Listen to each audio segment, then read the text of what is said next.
분노를 참지 못해 가족에게 흉기를 들었습니다. 어떻게 멈춰야 할까요? 2026년 2월 20일 정초기도 2일째 병원 진료, 금요, 증문즉설. 안녕하세요. 두북 수련원의 아침이 밝았습니다. 오늘은 정초기도 2일째 날입니다. 스님은 새벽 수행과 명상을 마친 후 오전 10시 정각에 정초기도를 하기 위해 방송실 카메라 앞에 자리했습니다. 화상의 방에 입장한 정토회 회원들은 정초기도를 하기에 앞서 스님에게 법문을 청했습니다. 스님은 정초기도 두 번째 날을 맞아 기도에 앞서 마음을 정갈히 준비하는 자세와 기도에서 가장 중요한 간절함을 이야기하며 법문을 시작했습니다. 오늘은 정초기도 두 번째 날입니다. 기도할 때 옛날 사람들은 먼저 목욕제계를 했어요.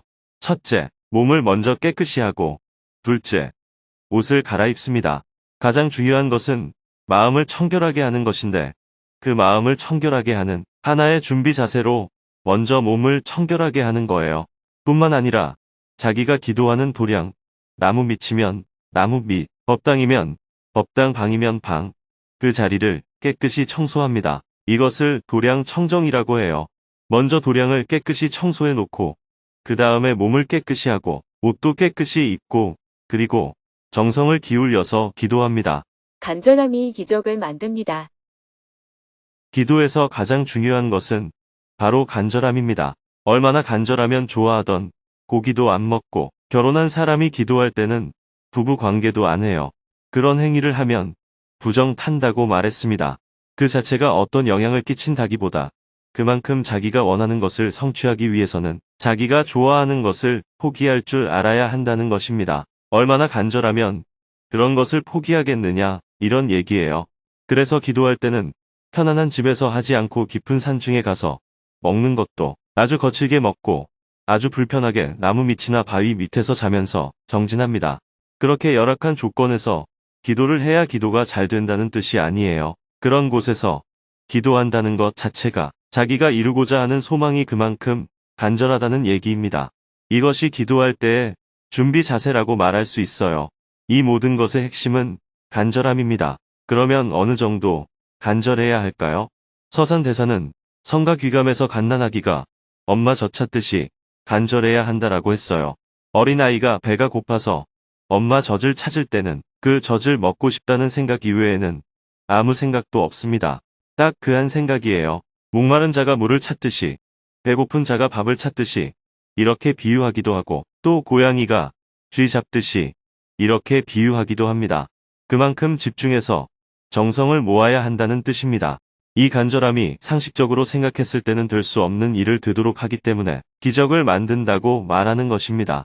그런데 기적이란 게 별도로 있는 게 아니에요. 다 일어날 만한 이유가 있어서 일어나는 건데 보통의 방법으로는 될 수가 없는데 이루어지면 사람들이 기적이라고 표현하는 거예요.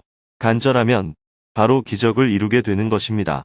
독립운동가들이 오직 나라의 독립만을 위해서 자기 목숨도 아끼지 않는 그런 간절함을 가졌기 때문에 그런 기적이 일어났던 것이고 사업에 성공한 사람들도 먹고 입고 자고 친구하고 노는 데는 신경을 안 쓰고 오직 사업에만 집중했기 때문에 기적을 이룬 것입니다. 어떤 일을 이루기 위해서는 집중을 해야 합니다.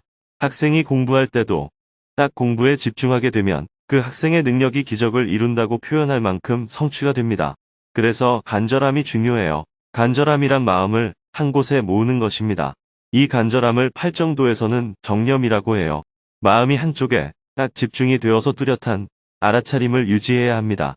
이런저런 욕망으로부터 일어나는 생각이나 과거의 기억으로부터 일어나는 생각에 끌려서 이럴까 저럴까 하고 있는 것은 간절한 것이 아니라 산만한 것입니다. 그런데 여러분들은 절을 하든 참선을 하든 염불을 하든 산만할 때가 많습니다. 그래서 늘 이 생각 저 생각이 듭니다 하고 질문만 하잖아요. 물론 이 생각 저 생각이 드는 게 자연스러움이에요. 중요한 것은 이 생각 저 생각에 끌려다니지 않고 자기가 목표로 세운 것에 집중하고 있어야 한다는 겁니다. 화두를 참고할 때도 오직 화두에 딱 집중을 해야 해요. 요즘 말로 하면 필이 꽂혀 있어야 한다. 이런 의미입니다. 염불할 때나 절을 할 때도 마찬가지입니다. 다리가 아프네. 너무 춥네. 땀이 나네. 언제까지 해야 하나. 아직도 끝이 안 나나 이런 생각을 하고 있다면 망상을 피우고 있는 겁니다. 다리가 아프면 아픈 대로, 이 생각 저 생각이 나면 나는 대로, 땀이 나면 나는 대로, 그런 것은 다 놓아버리고 정성을 기울여서 간절한 마음으로 절을 해야 합니다. 정신이 한 곳에 딱 집중되어야 해요. 이것을 간절함이라고 합니다. 지극한 정성은 하늘도 감동시킵니다. 사람의 마음은 상대가 순수하고 간절하게 무언가를 하려고 할 때 저절로 도와줘야지 하는 마음이 일어나게 되어 있습니다. 우리가 기적이 일어났다고 말할 때도 어떤 것에 대한 간절함이 주변 사람들에게 감동을 주어서 일어나는 경우가 많아요. 간절한 기도와 정성의 감동을 받은 사람들은 자신이 끼고 있던 반지나 아끼던 옷도 척척 내어놓는 일이 일어나게 됩니다. 이것은 속임수나 사람들을 미혹시키는 것이 아닙니다. 간절하고 절실한 마음에 주변 사람들이 감동을 하게 되면 좋은 옷 좀만 입으면 어때? 좋은 음식 좀 안 먹으면 어때? 하면서 생각이 바뀌게 됩니다. 돈이 있어서 돕는 것도 아니고 누가 하라고 해서 하는 것도 아닙니다. 간절함에 감동을 받게 되면 저 사람을 내가 꼭 도와야 되겠다. 이 일은 꼭 되도록 해야겠다 하는 마음이 저절로 생기는 것입니다. 오늘날 정토회가 여기에 이르게 된 것도 정토회를 창립할 당시에 함께한 젊은이들의 간절함이 있었기 때문에 가능했습니다. 당시 우리들은 한국 불교가 더 이상 이렇게 되어서는 안 되고 변해야 한다 하는 간절함이 있었습니다. 불교계 안에서 서로 절을 뺏기 위해 스님들끼리도 다툼이 자주 일어났고 신문에도 연일 부도덕한 스님들의 기사가 나서 불교가 세상 사람들의 조롱거리가 되고 있었습니다. 이때 그 스님들을 욕하고 비난했다면 더 큰 싸움이 되었을 거예요. 정토회를 창립한 젊은이들은 우리라도 부처님 법을 바르게 알고 실천하자 하고 발언하며 간절하게 소망했습니다. 이런 간절함이 오늘날 정토회를 여기까지 오게 만든 겁니다. 한반도의 평화를 바라는 마음도 마찬가지입니다. 어떻게 해서라도 이 땅에 전쟁은 없어야 된다. 정말 두 번 다시는 그 참혹한 전쟁, 수많은 사람이 죽고 헤어지고 다치고 평생 모은 재산이 다 불타버리는 그 고통을 다시는 겪어서는 안 되겠다. 한반도의 평화는 꼭 지켜내야 되겠다. 이런 마음을 굳건히 해야 합니다. 우리가 그런 간절함을 갖게 되면 이웃 나라도 우리의 평화를 돕게 됩니다. 또한 국가 지도자가 그런 간절함을 갖고 호소를 하거나 활동을 한다면 그 사람을 보고 감동을 해서 전 국민이 함께 한반도의 평화를 바라게 됩니다.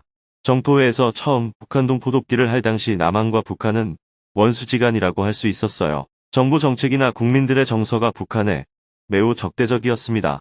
그러나 북한 동포들이 굶어 죽는 모습을 보고 우리는 눈물을 흘리며 간절하게 발언하였습니다. 한 명이라도 더 살려야 되겠다.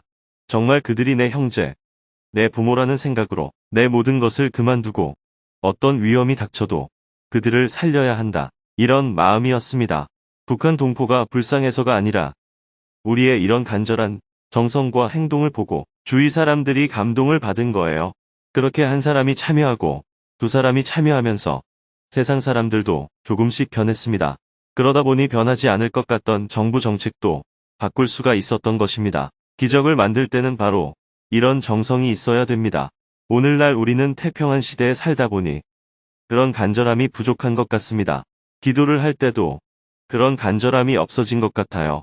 안 좋은 습관을 바꾸려고 할 때도 내가 정말 이것만은 꼭 바꿔야 되겠다라는 간절함이 있으면 어떤 것도 바꿀 수가 있습니다. 그러려면 큰 장애가 닥쳐도 그 어려움을 극복해야 됩니다.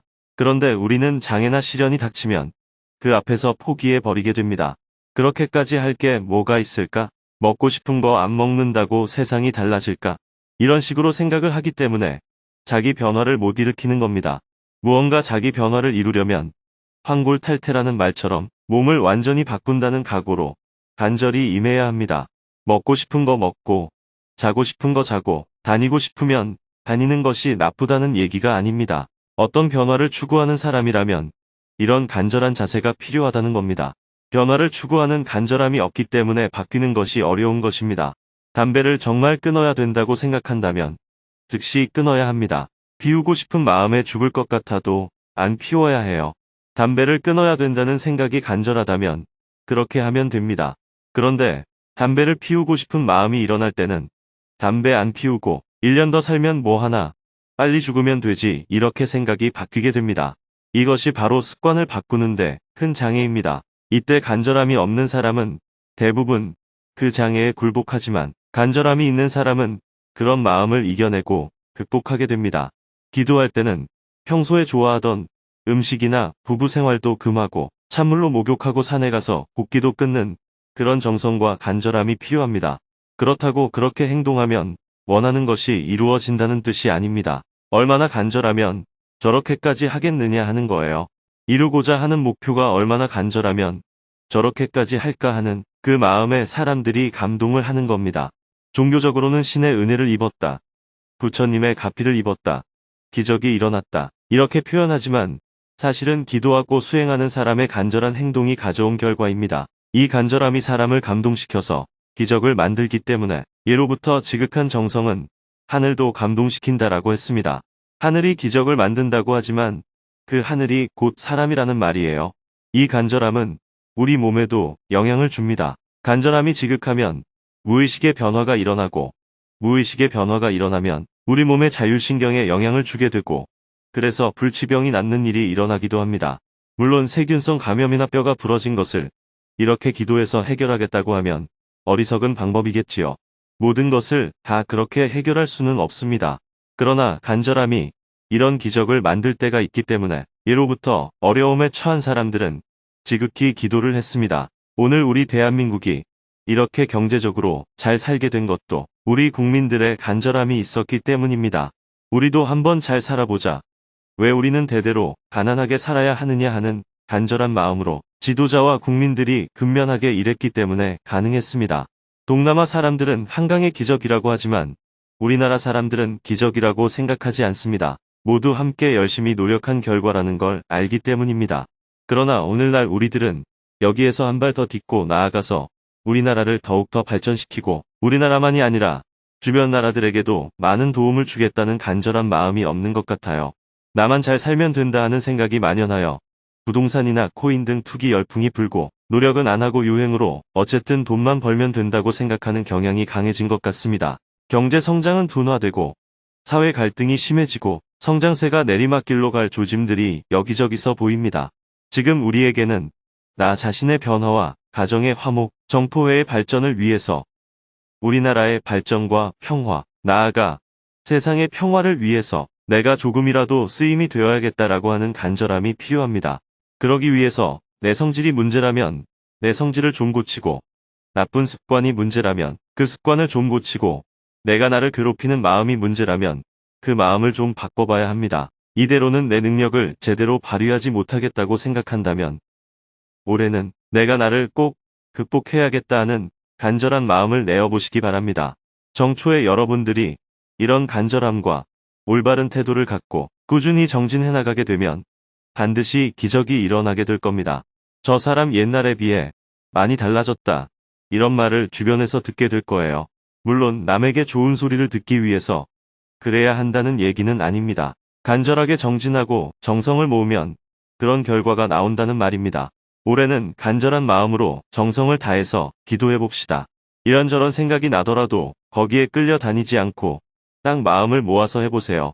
다리가 아프네, 땀이 나네, 옆 사람이 시끄럽네 이런 데에 신경을 꺼보세요. 그런 것이 일어나도 그렇구나 하고 오직 내 기도에 집중을 해보세요. 이런 관점을 갖고 정진을 해 나가시길 바랍니다. 법문이 끝나고 다 함께 300배 기도를 시작했습니다. 생중계 화면은 서울 정토사회문화회관 설법전으로 바뀌었습니다. 유수 스님의 집전으로 현장에 모인 대중들의 우렁찬 연불 소리가 랜선을 타고 울려 퍼졌습니다. 방송을 시청하고 있던 정토회 회원들도 자리에서 일어나 한 배 한 배 염주를 돌려가며 절을 했습니다. 사생육도 법계 중생, 다겁생내 지은 업장. 지금 내가 참회하니 모두 소멸하여지고 세세생생 보살도를 행하게 하여지이다. 이마에 땀이 송골송골 맺힌 채 사홍서원으로 2일째 정초기도를 마쳤습니다. 스님은 오늘따라 목이 많이 잠겼습니다. 그래서 법회 후 오후에는 병원으로 향했습니다. 경주에서 이비인후과 치료를 받고 부산으로 가서 치과 진료를 받고 저녁 무렵에는 목과 어깨의 통증을 완화하기 위한 치료를 받았습니다. 저녁 7시 30분부터는 다시 방송실 카메라 앞에 자리한 후 금요직문직설 생방송을 시작했습니다. 3,700여 명이 동시 접속한 가운데 먼저 스님이 약 30분 동안 지난 한 달 동안 인도를 다녀온 소식을 자세하게 공유해 주었습니다. 이어서 사전에 질문을 신청한 4명이 스님에게 질문을 했습니다. 약 1시간 동안 대화가 이어졌습니다. 그중 첫 번째 질문자는 반복되는 폭력적 분노를 멈추고 싶다며 자신의 이야기를 꺼냈습니다. 분노를 참지 못해 가족에게 흉기를 들었습니다. 어떻게 멈춰야 할까요? 삼독심 중 하나인 나라는 고착된 착각, 곧 어리석음과 그로부터 타오르는 분노의 실체를 낱낱이 들여다보았습니다. 그러나 머리로 관찰하는 것만으로는 제압되지 않는 극단적인 공격성과 현실에서 마주한 구체적인 사례들 앞에서 제 수행의 처절한 한계를 실감했습니다. 이제 저는 잘못을 알면서도 반복해온 제 행동을 더 이상 정당화하지 않기로 했습니다. 죄책감에만 머무르기보다 냉정한 자기 성찰로 제 허물을 직시하려 합니다. 타인을 원망하는 마음을 끊고 오직 제 업을 제 책임으로 받아들이기 위해 하늘과 제 자신 앞에 1년간의 침묵을 맹세했습니다. 감정이 격해지면 즉시 자리를 피하는 것을 절대적인 규율로 삼았고 2027년 2월 17일까지 스스로를 단단한 형틀에 가두겠다고 다짐했습니다. 그런데 이 침묵의 수행이 단순한 벌로 끝나지 않고 업장을 녹여 참된 자유로 나아가는 수행이 되려면 저는 앞으로 무엇을 더 바라보고 무엇을 더 놓아야 할까요? 탐진치 삼독심이 어쩌고 하는 것은 추상적인 이야기입니다. 증문즉설에서는 질문을 할 때 그렇게 하면 안 됩니다. 지금 나는 이런 상황이고 이런 고뇌 속에 있는데 여기서 어떻게 벗어나야 하느냐. 이렇게 단도직입적으로 물어야 합니다. 손가락으로 탁 짚듯이 내 고뇌의 뿌리가 이것이구나 하고 정확히 짚어야 해요. 그래야 거기서 자유로워질 수 있습니다. 이를 악물고 죽기 살기로 해보겠다는 것은 안 하는 것보다는 낫습니다. 하지만 제가 보기에는 하수입니다. 어리석은 사람이 선택하는 수행 방식에 가깝습니다. 왜 이를 악물고 침묵을 하겠다고 합니까? 말하라고 입이 생겼는데 왜 말을 안 하겠다고 합니까? 그렇게 하려면 그만한 이유가 분명해야 합니다. 길게 설명할 것 없이 왜 침묵하려고 합니까? 제가 분노를 이기지 못해 작은아버지께 흉기를 들고 위협을 가했고 입에 담아서는 안 될 말까지 내뱉었습니다. 이전에도 다른 사람에게 비슷한 일을 한 적이 있습니다. 그래서 이런 일이 다시는 반복되어서는 안 되겠다고 생각했습니다. 이번에는 어떻게든 멈춰보고 싶었습니다. 달라지고 싶었고 그 방법으로 침묵을 떠올리게 됐습니다. 작은 아버지한테는 왜 화가 났는데요? 사촌 동생이 잘못한 일이 있어서 제가 그러지 말라고 훈계했을 뿐인데 작은 아버지께서 왜 동생에게 그런 식으로 말하느냐며 어른의 권위로 누르듯이 말씀하셨습니다. 그때 제 정의감이 훼손되는 느낌을 강하게 받았습니다. 그런데 이건 세대 차이에서 생기는 문제이기도 해요. 오늘 아침 기사에 사립학교 교사 이야기가 나왔습니다. 학교를 유명하게 만들려면 학생들에게 공부를 많이 시켜서 어느 대학에 몇 명을 보냈다는 결과를 내야 합니다. 그러다 보니 아이들이 숙제를 안 해오면 엎드려 뻗쳐를 시키고 왜 공부 안 하냐며 배를 툭툭 치면서 다그쳤다고 해요. 그런데 제가 학교 다녔을 때를 생각해보면 그보다 더한 일도 많았습니다. 숙제를 안 해가면 손바닥 맞는 걸 당연하게 여겼어요. 초등학교 때부터 그렇게 배우며 자랐습니다. 그때는 그걸 폭행이라고 하지 않고 사랑의 매라고 불렀어요. 그런데 젊은 세대가 문제를 제기하면서 이게 사랑의 매냐, 학교 폭력이냐 하는 논쟁이 10년 넘게 이어졌습니다. 결국 학생 인권 조례가 제정되면서 결론이 났어요. 교육 목적이라도 폭력은 폭력이라는 겁니다. 의도가 좋아도 법적으로는 폭력에 해당한다는 거예요. 그래서 그 학생이 선생님을 학교 폭력으로 고발하여 재판에 회부됐다는 게 오늘 기사 내용입니다. 지금 사회 분위기는 이렇습니다. 예전에는 부모가 자식을 때려도 내 자식 내가 때리는데 왜 간섭하느냐 라고 했어요. 주인이 종을 때려도 남편이 아내를 때려도 선생이 학생을 때려도 간섭하지 못했습니다. 하지만 지금은 다 가정폭력이고 학교 폭력입니다. 엄마라도 아이를 때릴 수 없고 남편이라도 아내를 때릴 수 없고 사장이라도 종업원을 때릴 수가 없어요. 불과 10년 전만 해도 종업원을 폭행하는 사건이 신문에 자주 났습니다. 지금 기준으로 보면 명백한 폭력이지요. 예전에는 좋아한다고 계속 따라다니는 걸 진실한 사랑이라고 했습니다. 그런데 지금은 스토킹이에요. 범죄입니다. 이렇게 가치관이 완전히 바뀌었습니다. 질문자가 사촌 동생에게 어떤 말을 했는지는 모르지만 본인 입장에서는 이 정도는 말할 수 있지 않느냐고 생각했을 수 있습니다. 그러나 그 부모의 입장에서는 전혀 다르게 보일 수 있어요. 내가 사촌 동생에게 이 정도는 훈계할 수 있다고 생각하는 만큼 그 삼촌도 자기 조카에게 이 정도는 말할 수 있다고 생각할 수 있습니다. 그런데 본인은 자기만 정당하고 상대는 옳지 않다고 여기는 마음이 강하다 보니 삼촌의 부당함만 보이고 분노가 치솟은 것입니다. 지금 질문자의 말을 들어보면 두 가지가 보입니다. 하나는 화가 나면 못 참고 뚜껑이 확 열리는 성향이 있다는 겁니다. 이건 위험해요. 두 번째는 내가 옳다는 생각이 굉장히 강하다는 거예요. 그래서 이에 대한 처방도 두 가지로 생각해 볼 수 있습니다. 첫째, 순간적인 분노를 통제하지 못해서 행동으로 튀어나올 위험이 있다면 정신과의 도움을 받는 게 필요합니다. 이건 참는다고 해결되는 문제가 아니에요. 그 순간에는 감정이 의식을 덮어버려서 통제가 안 됩니다. 예전에는 성질이 더럽다고 했지만 지금은 감정 조절이 안 되는 병으로 봅니다. 약물 치료로 완화하는 게 도움이 될 수 있어요. 둘째, 내가 옳다는 생각을 내려놓는 훈련이 필요합니다. 엎드려 절을 하면서라도 계속 되뇌어야 해요. 사람의 생각은 다 다르다. 내가 옳다고 할 것은 없다.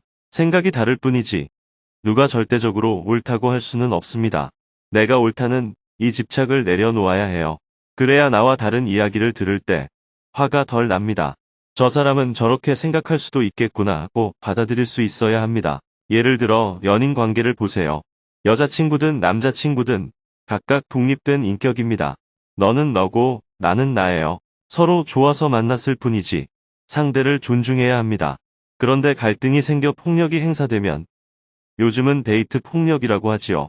이것도 처벌이 매우 엄격합니다. 실제 판결 사례를 보면 두 사람이 좋아서 성관계를 맺다가 여성이 싫다, 안 하겠다고 했는데 남성이 무슨 소리냐, 너도 할 생각이 있어서 여기 온 것 아니냐고 다투다가 결국 성폭력으로 실형을 받은 경우가 있습니다. 그만큼 기준이 엄격해졌다는 거예요. 반대로 또 다른 사례에서는 여성이 안 하겠다고 하자 남성이 즉시 알았어 하고 멈췄습니다. 그럼에도 신고는 되었지만 재판 결과는 무죄였습니다. 왜냐하면 상대의 의사를 즉시 존중했기 때문이에요. 지금은 이런 시대입니다. 내가 옳다는 생각으로 밀어붙이면 안 됩니다. 상대가 거부 의사를 밝혔는데도 존중하지 않으면 폭행에 해당될 수 있습니다. 결혼을 했더라도 아내나 남편에게 다른 사람이 생겼다면 이혼 사유는 되지만 형법상 죄는 아닙니다. 결혼을 했더라도 개인의 선택을 존중하기 때문입니다.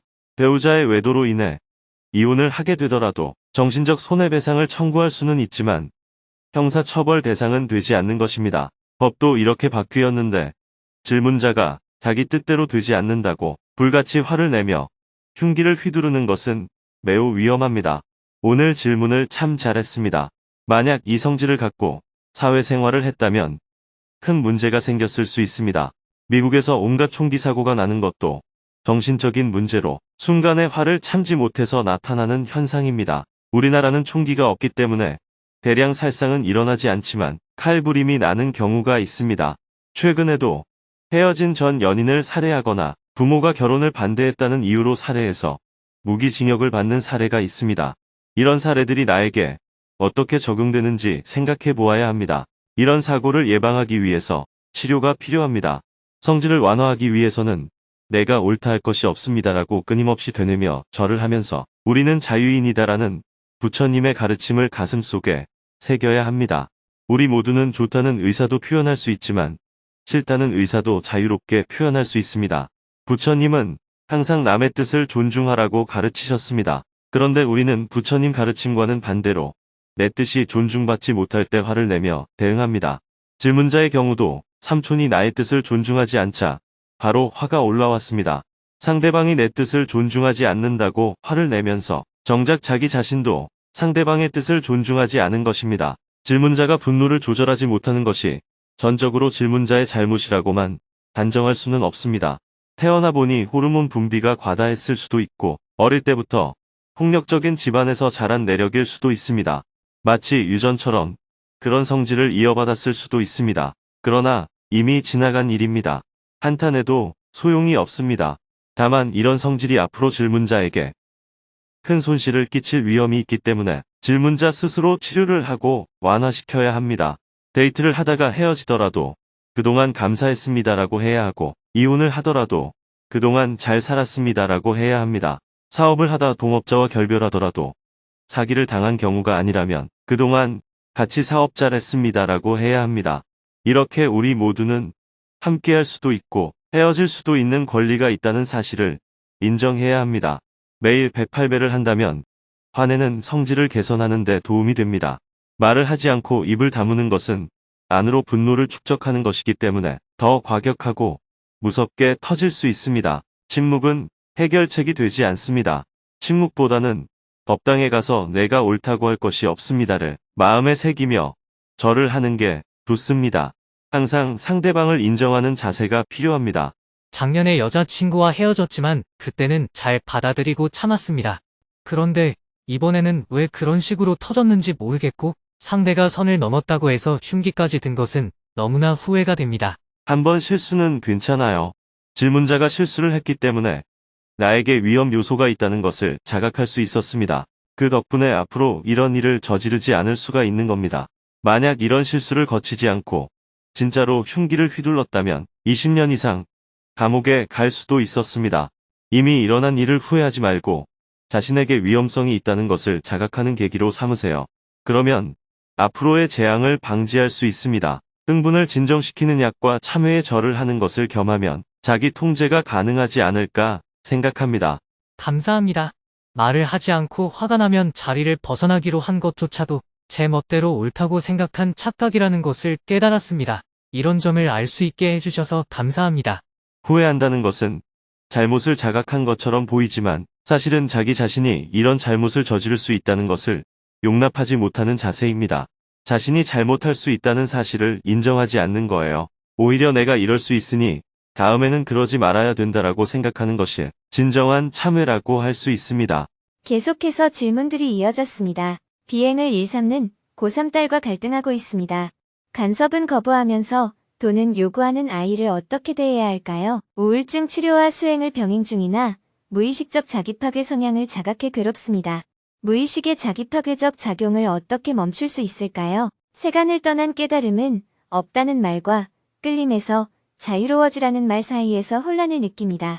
세상 일을 어디까지 수용하고 어디부터 경계해야 할까요? 직문직설 생방송을 마치고 나니 밤 9시가 되었습니다. 오늘은 오후 내내 병원 진료를 받아서 몸을 조금 회복할 수 있었습니다. 내일은 정초기도 3일째 날로 회양 법문을 하고 마지막 정진을 할 예정입니다.